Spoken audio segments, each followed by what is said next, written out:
obat untuk produksi, pengadaan bahan obat adalah proses untuk mendapatkan semua bahan obat yang diperlukan untuk memproduksi obat-obatan, di mana terdapat pemilihan pemasok, negosiasi dan kontrak, pembelian, pengujian dan verifikasi, serta logistik dan penyimpanan. Poin 2 yaitu pengendalian inventory bahan awal dan ketersediaan obat, di mana pengendalian inventory adalah proses pengolahan persediaan bahan awal dan produk jadi untuk memastikan produksi berjalan lancar dan obat tersedia di pasar. Lalu, langkah-langkah utama meliputi pemantauan, penerapan minimum stok, peramalan permintaan, pengaturan pre-order point, serta manajemen persediaan penggunaan sistem ERP.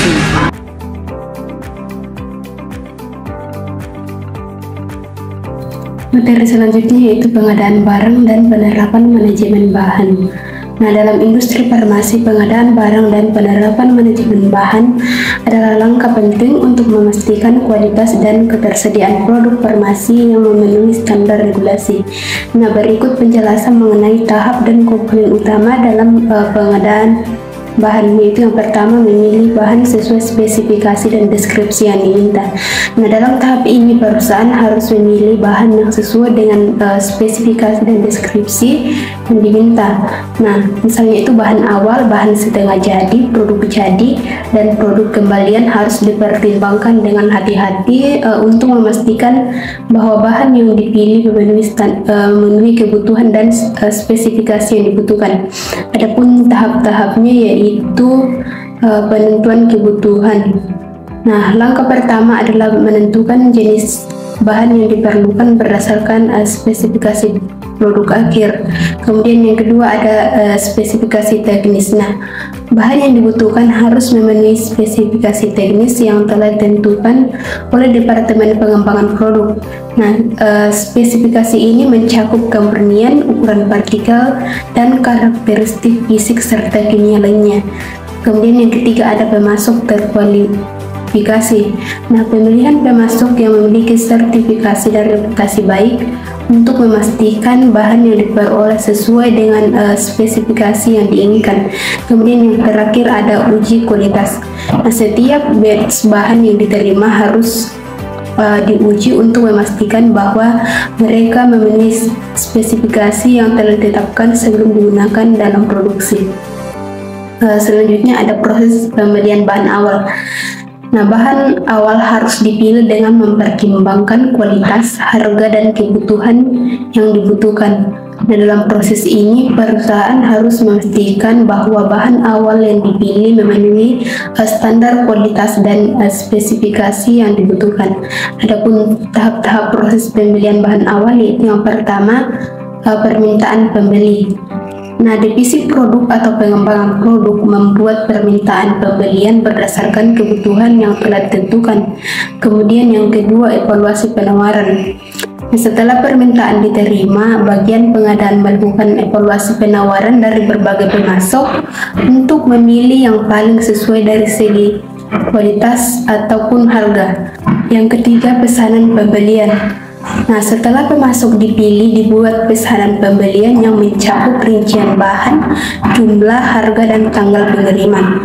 Kemudian yang terakhir, penerimaan dan inspeksi. Nah, ketika bahan tiba di fasilitas produk, dilakukan inspeksi untuk memastikan kualitas dan kuantitas bahan sesuai dengan pesanan. Adapun kategori bahan dalam industri farmasi yaitu yang pertama bahan awal. Nah, bahan awal ini adalah bahan yang dasar yang digunakan dalam proses produksi obat seperti bahan aktif farmasi atau API, eksipien, dan pelarut. Contohnya adalah paracetamol sebagai API dan laktosa sebagai eksipien. Kemudian yang kedua ada bahan setengah jadi. Nah, bahan setengah jadi ini adalah produk yang masih dalam tahap proses dan belum menjadi produk akhir. Contohnya itu granul yang dikonversi menjadi tablet. Kemudian yang ketiga ada produk jadi. Nah, produk jadi ini adalah produk akhir yang siap dikemas dan didistribusikan di pasar. Contohnya tablet, kapsul, atau sirup yang sudah melewati semua tahap produksi dan pengujian kualitas.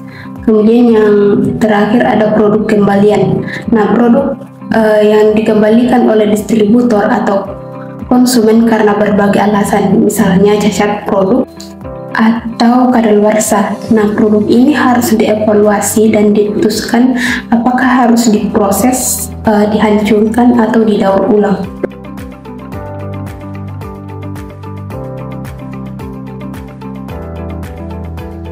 Assalamualaikum warahmatullahi wabarakatuh. Perkenalkan, nama saya Sri Mariani. Baik, saya akan menjelaskan materi pelaksanaan pergudangan dan distribusi barang. Materi pertama, penerimaan barang di gudang, karantina barang, kondisi gudang sesuai dengan bahan yang disimpan. Penerimaan barang.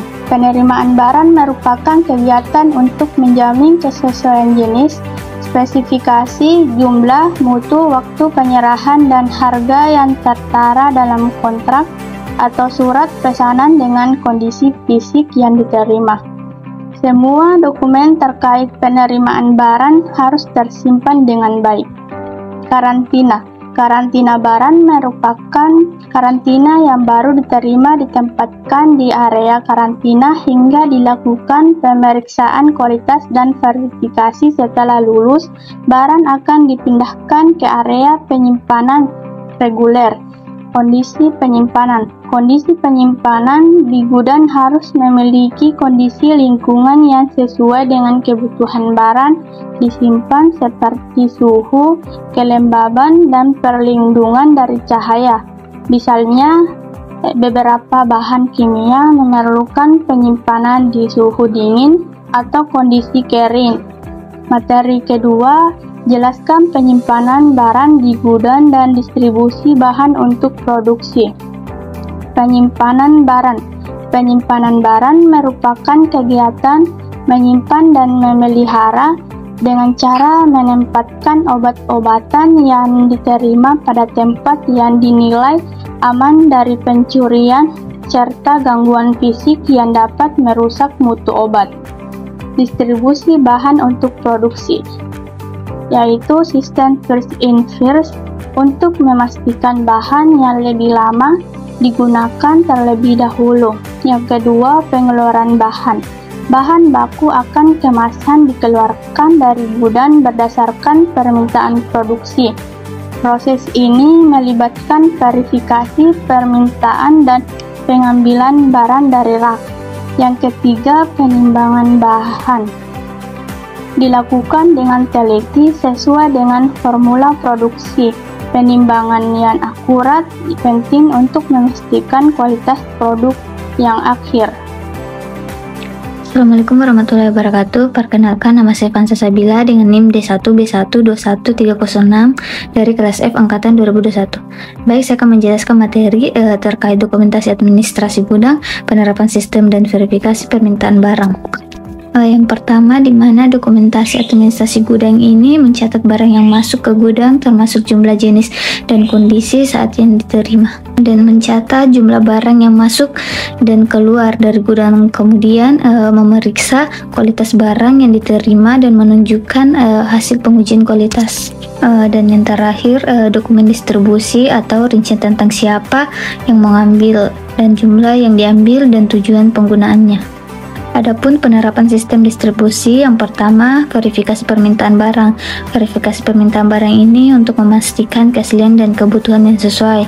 Yang kedua, pengeluaran dan penimbangan bahan awal. Proses pengeluaran ini dilakukan setelah verifikasi permintaan, bahan yang ditimbang dengan teliti sebelum diserahkan. Dan melaksanakan verifikasi permintaan barang. Pertama, bagian produksi mengirimkan permintaan bahan baku kepada bagian gudang, dan tim gudang memeriksa barang untuk memastikan kelengkapan seperti nomor batch, jenis bahan, dan jumlah yang diminta. Dan memverifikasi ketersediaan stok gudang untuk memastikan bahan tersedia. Dan terakhir, permintaan harus disetujui oleh otoritas atau yang berwenang untuk memastikan. Kemudian didistribusikan bahan awal dimulai dari penyusunan rencana distribusi, dan tim gudang menyusun rencana distribusi bahan baku ke bagian produksi. Setelah penyusunan, kemudian pengambilan bahan dari penyimpanan dan memeriksa kualitas bahan sebelum didistribusikan, lalu melakukan pengiriman. Yang terakhir, pengeluaran bahan awal, di mana setiap pengeluaran harus didokumentasikan dengan rinci, lalu melakukan pengecekan untuk memastikan, kemudian catat untuk memperbarui stok yang tersedia.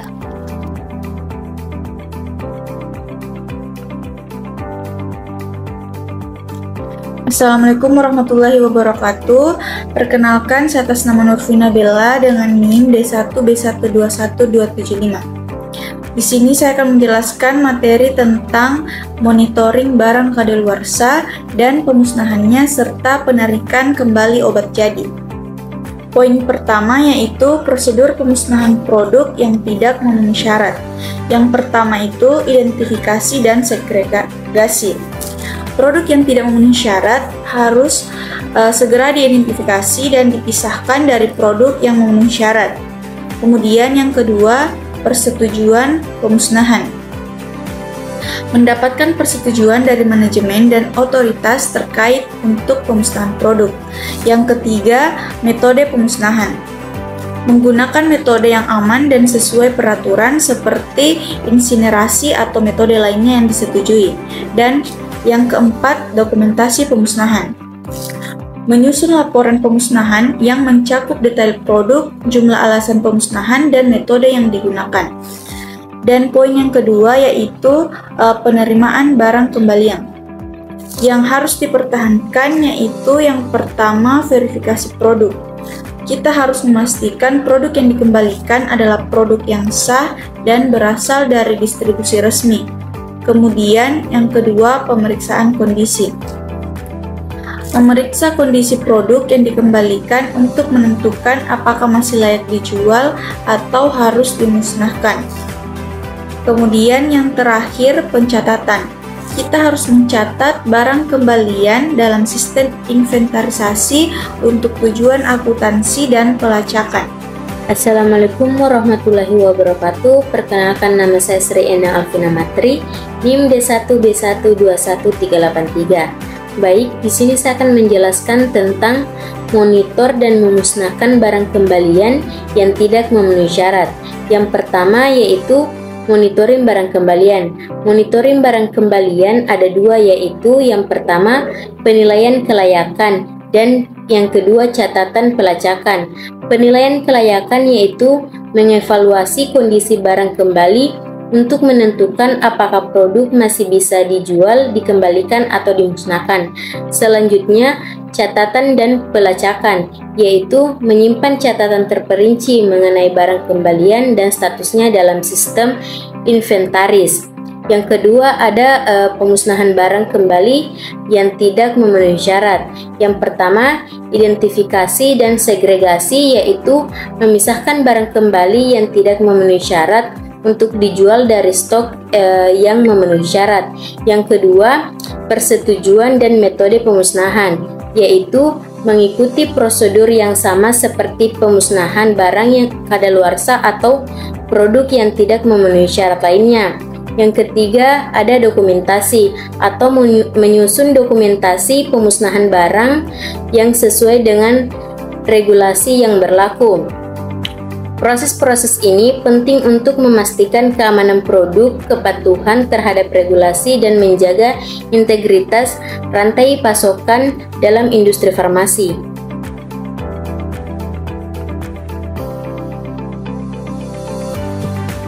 Kelima, penelitian dan pengembangan produk. Penelitian dan pengembangan dalam industri farmasi adalah proses panjang dan kompleks yang mencakup beberapa tahap, yaitu pertama, penemuan obat. A. Penemuan target biologis dan identifikasi senyawa potensial. B. Uji laboratorium awal, in vitro dan in vivo untuk menentukan aktivitas dan keamanan awal senyawa tersebut. Yang kedua, pengembangan praklinis. A. Pengujian lebih lanjut untuk menilai keamanan dan toksisitas pada model hewan. B. Optimasi formulasi obat dan metode pemberian. Yang ketiga, uji klinis. Fase 1. Uji keamanan pada sejumlah kecil relawan sehat. Fase 2, uji efektivitas pada sejumlah pasien kecil dengan kondisi medis yang relevan. Yang ketiga, fase ketiga, uji coba pada populasi pasien yang lebih besar untuk mengonfirmasi efektivitas dan memonitor efek samping. Fase 4, studi pasca pemasaran untuk memantau efek jangka panjang dan keamanan setelah obat tersedia di pasaran. Assalamualaikum warahmatullahi wabarakatuh. Perkenalkan, nama saya Denandra dengan NIM D1B12121 dari kelompok 4. Baiklah, di sini saya akan menjelaskan tentang pelaksanaan registrasi obat dan trial produksi. Yang pertama, pelaksanaan registrasi obat. Registrasi obat adalah proses pengajuan dan persetujuan oleh otoritas kesehatan untuk memastikan bahwa produk obat aman, efektif, dan berkualitas. Beberapa langkah dalam proses registrasi obat meliputi yang pertama, penyusunan dosis, di mana penyusunan dosis ini mencakup pengumpulan semua data penelitian preklinis dan klinis. Kemudian, penyusunan laporan laboratorium dan data produksi. Yang selanjutnya itu penyusunan data tentang stabilitas, bioekivalensi, dan pengemasan. Kemudian yang kedua itu pengajuan kepada otoritas regulasi, di mana mencakup di Indonesia ini melakukan melalui Badan Pengawasan Obat dan Makanan atau disingkat dengan BPOM. Kemudian selanjutnya menyertakan semua dokumentasi yang diperlukan dan menjalani peninjauan ketat oleh BPOM. Yang ketiga, peninjauan dan persetujuan, di mana mencakup otoritas regulasi akan meninjau data yang diajukan untuk memastikan keselamatan, efektivitas, dan kualitas obat. Selanjutnya, setelah disetujui, produk dapat dipasarkan di negara tersebut. Selanjutnya, saya akan menjelaskan tentang trial produksi, di mana trial produksi atau batch ini percobaan ini merupakan langkah penting dalam transisi dari penelitian oleh produksi komersial. Langkah-langkah utama dalam trial produksi ini meliputi yang pertama, skala up, di mana memindahkan proses produksi dari laboratorium atau skala pilot ke skala komersial. Kemudian selanjutnya memastikan bahwa proses tetap konsisten dan produk memenuhi spesifikasi kualitas. Kemudian yang kedua, validasi proses, di mana menentukan dan memvalidasi parameter proses untuk memastikan bahwa setiap batch itu diproduksi memenuhi standar yang sama, melakukan uji coba produksi untuk memvalidasi proses dan metode kontrol kualitas. Kemudian yang ketiga, stabil produk, di mana meliputi studi stabilitas untuk menentukan umur simpan produk, kemudian menilai bagaimana produk bertahan dalam berbagai kondisi penyimpanan.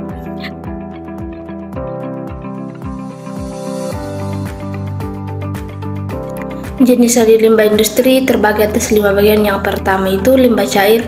Limbah ini yang biasanya berasal dari proses produksi yang menggunakan air sebagai media.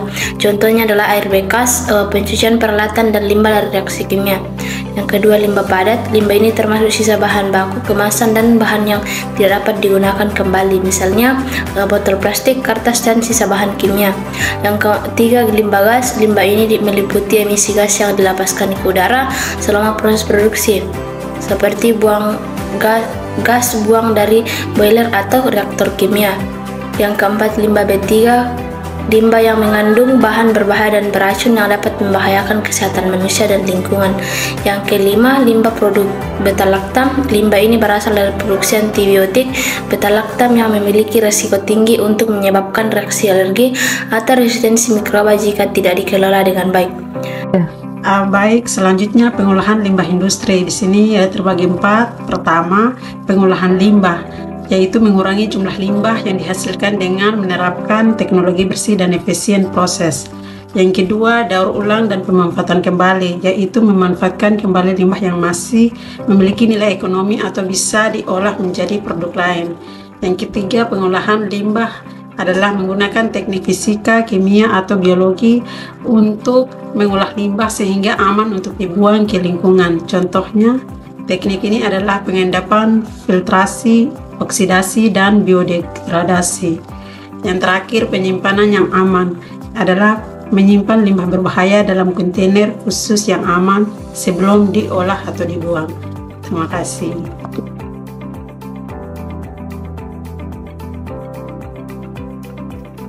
Baik, bismillahirrahmanirrahim. Assalamualaikum warahmatullahi wabarakatuh. Perkenalkan, nama saya Fitra Mutmainnah dengan NIM D1B12281. Kali ini saya akan menjelaskan tentang sistem dokumentasi farmasi di industri. Nah, dokumentasi ini dalam industri farmasi sangat penting untuk memastikan bahwa semua proses mulai dari produksi hingga distribusi memenuhi standar kualitas dan keamanan. Nah, ada pun beberapa jenis dokumen yang umum di industri farmasi, yaitu pertama ada prosedur operasi standar, yaitu dokumen ini berisi instruksi terperinci tentang cara menjalankan berbagai operasi dan proses pabrik. Kemudian yang kedua ada batch manufacturing record atau BMR, yaitu catatan ini mendokumentasikan setiap batch produk yang diproduksi, termasuk bahan baku yang digunakan, proses produksi, dan hasil akhir. Kemudian yang ketiga ada batch packaging record atau BPR, yaitu di mana dokumen ini mencatat detail pengemasan setiap batch produknya. Kemudian yang keempat ada dokumen validasi dan kualifikasi, yaitu termasuk protokol dan laporan validasi VP dan VR, serta kualifikasi peralatan AQUI, OQUI, dan PQI. Kemudian yang kelima ada dokumen QC dan QA, meliputi spesifikasi produk, laporan uji kualitas, sertifikat analisis, dan dokumentasi inspeksi. Kemudian yang keenam ada dokumen peraturan dan registrasi, yaitu termasuk dokumen yang diperlukan untuk memenuhi persyaratan regulasi dari badan pengawas seperti BPOM. Kemudian yang ketujuh ada dokumen pelatihan, di mana catatan pelatihan untuk karyawan tentang prosedur operasional, keselamatan, dan regulasi. Selanjutnya ada penata laksana dokumen, di mana manajemen dokumen di industri farmasi itu harus mengikuti sistem yang ketat untuk memastikan integritas dan ketersediaan informasi. Pertama ada penyimpanan terpusat, yaitu dokumen disimpan di tempat yang terorganisir dengan baik dalam bentuk fisik maupun digital. Kemudian yang kedua ada pengendalian akses, di mana hanya personel yang berwenang yang dapat mengakses dokumen tertentu untuk menjaga kerahasiaan dan integritas. Kemudian yang ketiga ada revisi dan persetujuan, di mana setiap perubahan pada dokumen harus melalui revisi dan persetujuan formal. Kemudian yang keempat ada pelacakan dan audit, di mana sistem yang memungkinkan pelacakan perubahan atau audit dokumen secara berkala. Kemudian yang kelima ada retensi dokumen, yaitu mengikuti pedoman retensi dokumen yang berlaku untuk memastikan dokumen disimpan selama periode yang diperlukan oleh regulasi. Nah, selanjutnya ada keselamatan dan kesehatan kerja atau K3. Dalam penerapan konsep kesehatan dan keselamatan kerja di industri farmasi, yaitu harus memastikan lingkungan kerja yang aman dan sehat bagi karyawan dengan menerapkan langkah-langkah. Pertama, ada penilaian risiko, yaitu mengidentifikasi potensi bahaya dan menilai risiko di tempat kerja. Kemudian yang kedua, ada pengendalian bahaya, yaitu implementasi langkah-langkah untuk mengeliminasi atau mengendalikan bahaya seperti penggunaan alat pelindung diri atau APD dan peralatan keselamatan. Kemudian yang ketiga ada pelatihan dan edukasi, yaitu memberikan pelatihan rutin tentang keselamatan dan kesehatan kerja pada karyawan. Keempat, ada pemeriksaan kesehatan berkala, yaitu melakukan pemeriksaan kesehatan rutin untuk memastikan kesejahteraan karyawan. Yang kelima, ada prosedur tanggap darurat, yaitu menyiapkan dan mensosialisasikan prosedur tanggap darurat untuk menghadapi kecelakaan kerja atau situasi darurat lainnya. Assalamualaikum warahmatullahi wabarakatuh. Perkenalkan, nama saya Regina Nenek dengan NIM D1B12201 dari program studi S1 Farmasi Universitas Megariski Makassar. Di sini saya akan menjelaskan tentang penerapan konsep lingkungan hidup dan penerapan ketentuan pertolongan pertama pada kecelakaan atau P3K.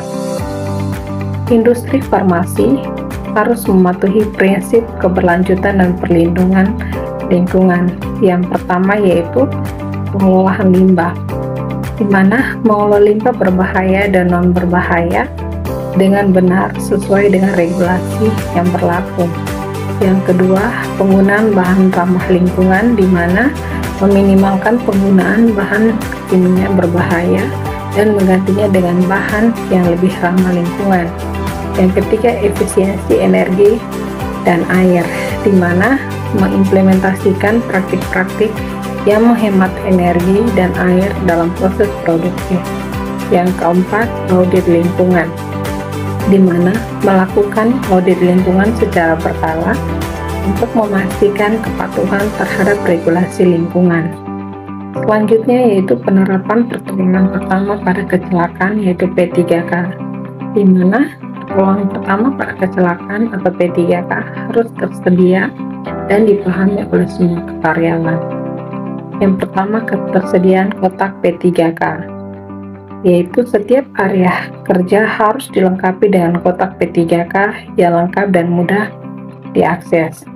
Yang kedua, pelatihan P3K, yaitu memberikan pelatihan pertolongan pertama kepada karyawan termasuk CPR dan penanganan luka. Yang ketiga, prosedur pelaporan, di mana menetapkan prosedur pelaporan kecelakaan kerja untuk memastikan tindakan segera dan penanganan yang tepat. Yang keempat, tindakan darurat, menyiapkan protokol tindakan darurat yang jelas untuk berbagai jenis kecelakaan atau insiden kesehatan di tempat kerja. Sekian dan terima kasih. Assalamualaikum warahmatullahi wabarakatuh.